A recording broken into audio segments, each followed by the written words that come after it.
So please, would you welcome Jongleurs Comedy Club runner-up, Mr. Simon Jones. Louder, please. Hello. Haven't really got comedy, just problems. That's not a joke. Just come out of a relationship with an older woman. You know, I phoned her up the other day, I said, Muriel, love, we've got to finish this shit. She said to me, come on, a 60-year gap is nothing. I said, Nan, this shit's got to stop. It really has. The kids are asking questions, family photos are awkward.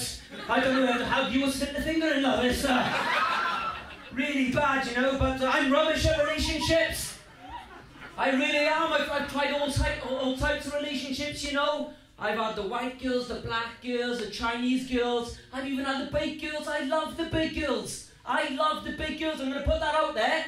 My only problem with this is one big girl I was with, Lucy, the best relationship I've ever had. But I was not prepared for the shit that I was going to get off other people. Every time I was out in the car, I'd get stopped by the police. It was always the same question. Excuse me, sir, have you been drinking? No, why? Oh, it's just you appear to have taken a fat girl home there. This is my girlfriend! Are you sure you haven't been drinking? I love this woman! Step out to the car, please, sir. That's the third time this week, officer! For God's sake, I'm rubbish at relationships. I really am. It's all the sexual stuff, like talking dirty. Talking dirty, I am atrocious. This one girl I was with, Lokika, bit of an exotic name, she said to me once, get this, she said, describe my bacon frazzle. I'm going to leave it. Describe my bacon frazzle. What do you say in that situation? I've tried to be poetic. I said, well, it's like a rose that's bloomed on a summer's day. It's a beautiful prospect of an organism. That is not enough for this dirty whore of a woman. She wants more. She says, describe it after sex. I said, well, have you ever seen a bulldog eating mayonnaise? I don't know. It was the wrong thing to say. She raped me. She loved it. I've never been raped so much in my life for relationships, you know. I'm actually the talking dirty stuff. I've ended up phoning sex lines, you know, just to try and get a bit of encouragement. But the sex lines, what a deceitful place. What a lie. Lies. On the picture, it's Lokika, 19, from Romania. We all know on the other side of that phone, that's Pat, 55, from fucking Bournemouth. And you can tell she's old by the way she answers your questions. You go, what are you wearing? Thermals? Thermals? And slippers, have you any tea, love? No, I'm not had my tea. This has cost me £1 a minute, woman. You're ruining my wine. It's like a floppy fish, look at it. Do something, say something dirty. And you have your tea, you slut. I thought my mum is cheaper. For God's sake, woman. You know, but sex does weird things to people, doesn't it? You know, I've got a friend, you know, who said to me once, let's have sex outside. Let's have sex outside. It'll be horny, it'll be kinky. And I know it'll be cold. It's December, woman. Let's have sex outside. She convinced me. We were round the back of Asda. I was going for it. She was there nodding away. I thought, I'm doing something right. I said, you love it, don't you? She said, no, my scarf is caught my minger. You know, disappointing time. But I've got a friend who does this weird game where he puts a bit of coconut oil on his willy and lets the dog lick it off for pleasure. Calls it Dog the Bounty Hunter, which I think is right clever, if I'm honest. But what I don't understand really about this game is why stop at that combination if it's for pleasure. Surely there are more combinations that could give you more pleasure. For example, a slice of ham, and I can't imagine a roughness of the tongue. And my personal favourites, you don't have to do this one, the Werther's Original and Grandad combo. Because what I will say about that situation, most people like the cum, most Granddads like Werther's Original. Everyone's a winner, baby, that's for sure. You know, but yeah, what I will say is, isn't it awkward, right? When you think you're being chatted up by someone and you think they're talking dirty and they're really not. Last night in Monkey Bar, a girl came up to me and she said, I'm going to show you things you've never seen.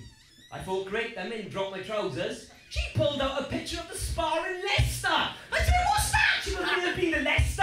I said, no, you should ask someone you haven't seen then. Put your trousers up, you perv.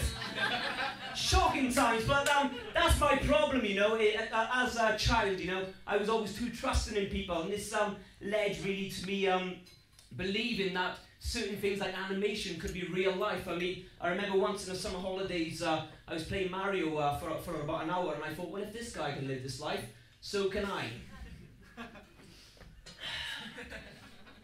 I was missing for 2 weeks.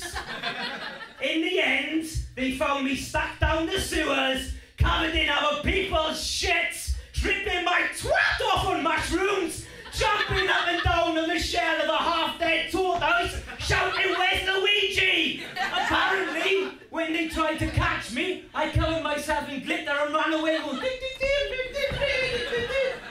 you know, they were good times, but my childhood was atrocious.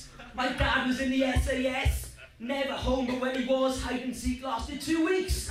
You should have seen him, camouflaged against the curtain. When you'd give up and go to bed to sleep, he'd sneak up and you'd try and snap your neck. He was mental! Absolutely mental. My life has been full of these inadequate people that say stuff that will never, ever, ever have an influence in your life. For example, my geography teacher, Mr. Griffiths, said to me once, "Remember this saying, lad, yeah? He wasn't American, I don't know what the fuck that was.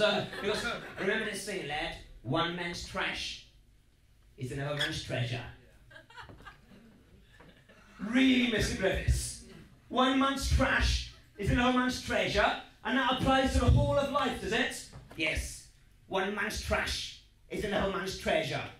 What if your neighbour's a heroin junkie?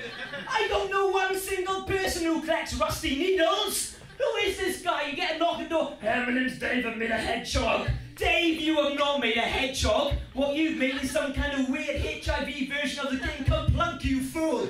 Put it in the bin. Actually, no, don't put it in the bin, because if you put it in the bin, that means someone else would pick it up.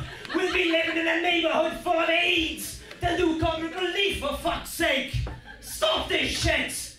But, yeah, you know, when I was growing up, you know, I had a bit of a poor childhood. We had one of those old black and white TVs, you know. I'd have to sit there with a quality street rapper over each eye. You should try and get a bit of colour, you know. If I had a red and blue, I'd get 3D, that was good. But at least, you know, the TV was worth watching when you were a child, right? The TV was worth watching. Have you seen the shit that's on now? Has anyone seen that film, The Long Goodbye? The Long Goodbye? It's shit. It's just a guy with a stutter trying to say goodbye to his mate. Yeah, it's a shit program. Bear Grylls? Bear Grylls? Just a man in a room being questioned by a bear? That's a shit idea for a program. And then, has anyone seen this? Danny Dyer's Deadliest Men. Danny Dyer's Deadliest Men. These are not the most deadliest men in the world. Have you seen the Muppets on it? You get Danny Dyer. "Oh, geezer, Danny Dyer, proper naughty, this guy here, right, Malcolm, yeah? My name's Malcolm, I work at McDonald's, if the Big Mac gets out of hand, he gets a backhand. I feel sorry for the real deadly men like Ian Huntley. He's killed 2 people. He's got to sit in his cell watching these Muppets.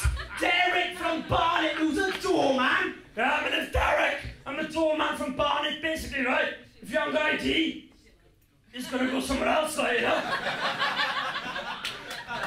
I am deadly. Derek, you are not deadly. Stephen Hawking's going at 10 miles an hour is more deadly than you can't. Yeah? So I'm going to say in this situation, why not get something real deadly on? Imagine the episode with swine flu. Wouldn't that be amazing? "Oh, geezer, I'm Danny Dyer. Proper geezer, naughty, this guy's swine flu. I sneeze, I put you on your knees, you better get down to your local GPs." To be fair, that is deadly, right? Swine flu would be the best superhero ever, wouldn't he? Just turning up in awkward situations through the medium of sneeze. Imagine that. Imagine, "I blew this bloody bus up." "Oh, really, Ahmed? What else did what? Imagine that, anyway. What I'm going to say, a superhero is quite a good job, isn't it? The best job in the world for me is being a gynecologist, isn't it? Anyone agree? Yeah. I've had a similar job.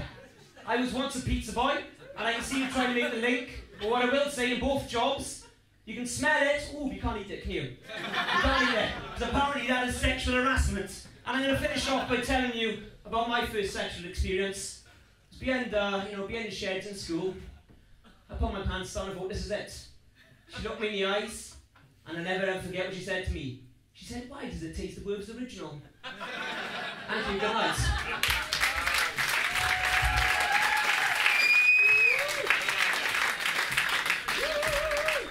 Ladies and gentlemen, one more time, Mr. Simon Jones. Yeah, you like that?